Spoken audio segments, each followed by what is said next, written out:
ఏమన్నారు? కఫం దగ్గర వస్తుందా? ఎన్ని రోజుల నుంచి? 4 days అవుతుందా? గొంతు నొప్పి ఉందా? ఏం లేదు. తలనొప్పి ఉందా?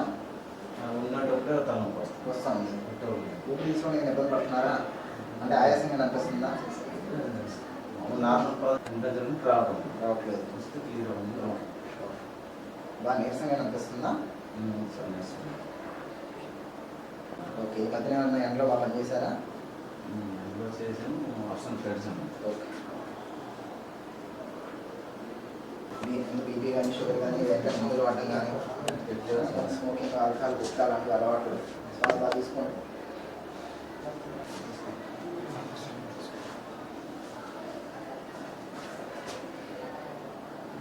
బయట తాగారండి? బయటికి వెళ్ళి ఏమన్నా ఫంక్షన్ వాటర్లో వాటర్ తాగారా? వేరే వాటర్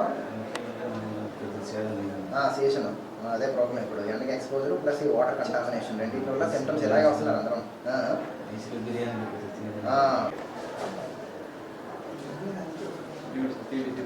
అలాగే అలాగే సిబిసి ఓకే చూసాను. సిఆర్పి అయితే కానీ సిబిసి బాగానే ఉంది. వాటర్ ఎక్కువ తీసుకోవాలి. వాటర్ ఓఆర్ఎస్ కొబ్బరి నీళ్ళు అవి తీసుకోండి బాగా. ఒక 3 రోజుల వరకు బయటికి ఎక్కడికి వెళ్ళొద్దు.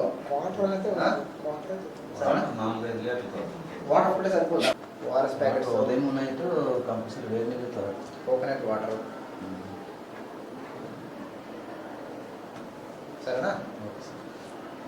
ఇన్ఫెక్షన్ కూడా ఉంది. తడి కూడా పెట్టి ఉత్తుకోవాలి. వేడి కూడా చేసి ఇంకొంచెం హీట్ పెరిగిపోతుంది. అంటే మనం ఇంకా బాడీ కూలింగ్ మెకానిజం మనం వెళ్ళి అబ్స్ట్రక్ట్ చేస్తుంది అనమాట. That's not the case. తడి గుడ్డ పెట్టి ఉత్తుకోవాలి. సరే. హీట్ అంటాం కదా, హీట్ ఎగ్జాషన్ అంటాం. దీన్ని స్ట్రోక్ కాదు కానీ హీట్ ఎగ్జాషన్ అనే స్టేజ్లో ఉన్నారు. అంటే కొంచెం బాడీ డిహైడ్రేట్ అవుతుంది. సో అందుకని ఏంటంటే రెండింటిని కలిపి రాసాను. ఫ్రీ అవుతుందా? హెయిర్ ఫాల్ ఏమైనా ఎక్సెసివ్గా ఉందా? ఎక్కువ జుట్టు రావడం అలాగేం లేదు. ఓకే. గుండె దగ్గర కొట్టినట్టు అనిపించడం ఏం లేదు. సో యాక్టివ్గా ఏమన్నా ఫిజికల్ యాక్టివిటీ ఉందా? లేకపోతే మామూలు ఎక్సర్సైజ్ ఏం చేసే అలవాటు ఉందా? లేదు. సో ఏంటి సరిగ్గా ఫుడ్ తీసుకోకపోయినా, ఎక్కువ చదివేసినా, సరిగ్గా నిద్రపోకపోయినా అలాగేనా అనిపించిందా? లేకపోతే మామూలు రెగ్యులర్గా ఏమన్నా బెడ్ నుంచి లేవాలనిపించకపోవడం? వీక్ అయిపోతాడు, బాగా దిగ్గుగా ఉంటాడు. ఏంటి ఇబ్బంది చెప్పండి మీకు. మాట్లాడు. ఓకే. అందరికీ నమస్కారం అండి. నా పేరు doctor Paidi Satish, consultant general physician, medical hospital Srikakulam. ఈ మధ్యకాలంలో మనకి ఇండియన్ మెటీరియలాజికల్ డిపార్ట్మెంట్ వాళ్ళు ఒక అలర్ట్ ఇచ్చున్నారండి. ఇప్పుడు వచ్చే వేసవిలో ఏదైతే ఉందో అది చాలా ఎక్కువ హీట్ అనేది మనకి రికార్డ్ అయ్యే అవకాశం ఉంది. ఈ సంవత్సరం ఉష్ణోగ్రతలు చాలా ఎక్కువగా రికార్డ్ అవుతాయి. ఎస్పెషల్లీ మన కోస్టల్ ఆంధ్రాలో హీట్ వేవ్ వచ్చే అవకాశం ఉంటుంది. అప్ టు 47 degrees సెంటీగ్రేడ్ కూడా రికార్డ్ అయ్యే అవకాశం ఉంది అంటున్నారు. సో ఇలాంటి సమయంలో మనం ఎటువంటి జాగ్రత్తలు తీసుకోవాలి అనే దాని మీద ఈరోజు నేను మాట్లాడదలుచుకున్నానండి.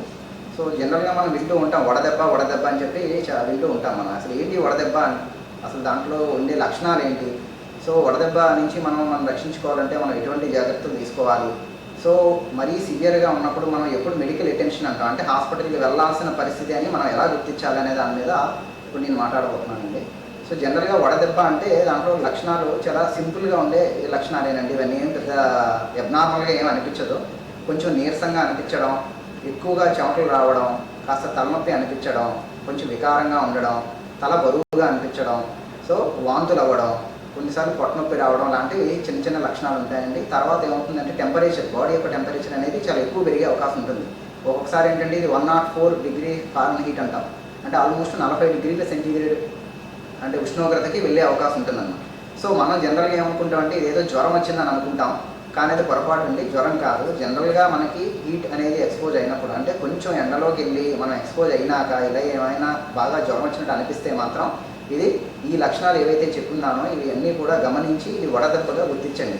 ఎందుకంటే మనం జ్వరం అనుకుని ఏమన్నా డోలో 650 ట్యాబ్లెట్ వేసుకొని నేను ఇంట్లో ఉంటాను అంటే చాలా ప్రమాదకరమైన పరిస్థితికి వెళ్ళే అవకాశం ఉంటుంది. కాబట్టి ఏంటంటే వడదెబ్బని గుర్తించండి ఫస్ట్. ఈ లక్షణాలు ఏమున్నా కానీ అది వడదెబ్బగా గుర్తించి దానికి కొన్ని మెజర్స్ మనం తీసుకోవాలన్నమాట. సో ఫస్ట్ ఏం చేయాలి, మనం హైడ్రేట్ అవ్వాలి బాగాను. సో హైడ్రేట్ అవ్వడం అంటే ఏంటంటే ఫ్రీక్వెంట్గా మనకి ఓఆర్ఎస్ కానీ, కొబ్బరి నీళ్ళు కానీ, నిమ్మకాయ నీళ్ళు కానీ, మామూలు వాటర్ కూడా తాగుతూ ఉండాలి ఒకటి. రెండోది ఏంటంటే ఇలా ఏమైనా టెంపరేచర్ వచ్చినప్పుడు ఇమీడియట్గా మనం కోల్డ్ స్పాంజింగ్ అంటాం, అంటే అర్థం ఏంటంటే తడిగుడ్డ పెట్టి ఒత్తుగా ఉండాలన్నమాట. అలా చేసినట్లయితే టెంపరేచర్ అనేది నార్మల్ అయ్యే అవకాశం ఉంటుంది. సో ఇక ఇవి కాకుండా కొంతమందిలో చాలా తీవ్రమైన లక్షణాలు వచ్చే అవకాశం ఉంటుంది. అదేంటంటే కొంచెం కన్ఫ్యూజ్డ్గా ఉంటారన్నమాట. అంటే ఏంటి యాజిటేటెడ్ అంటాం. కన్ఫ్యూజన్ అంటే కొంచెం పరాగ్గా మాట్లాడటం, నత్తిగా మాట్లాడటం. కొన్నిసార్లు ఏంటంటే ఫిట్స్ లాగా వచ్చే అవకాశం ఉంటుంది.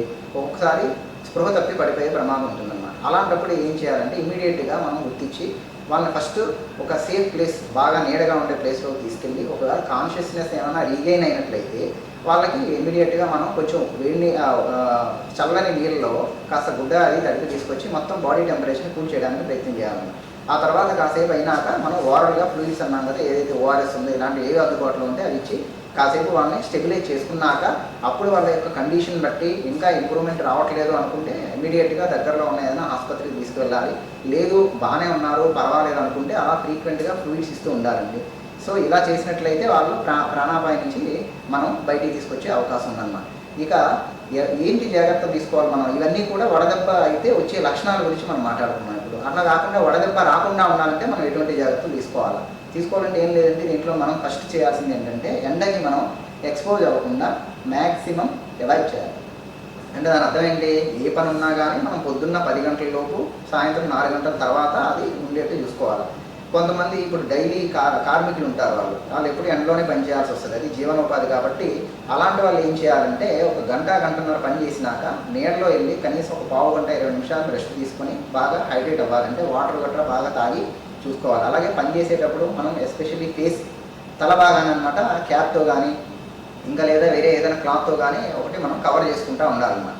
రెండోది ఏంటంటే మనం వాడే దుస్తులు కొంచెం లేత రంగులో ఉండి వదులుగా ఉండే దుస్తులు ధరిస్తూ ఉండాలి.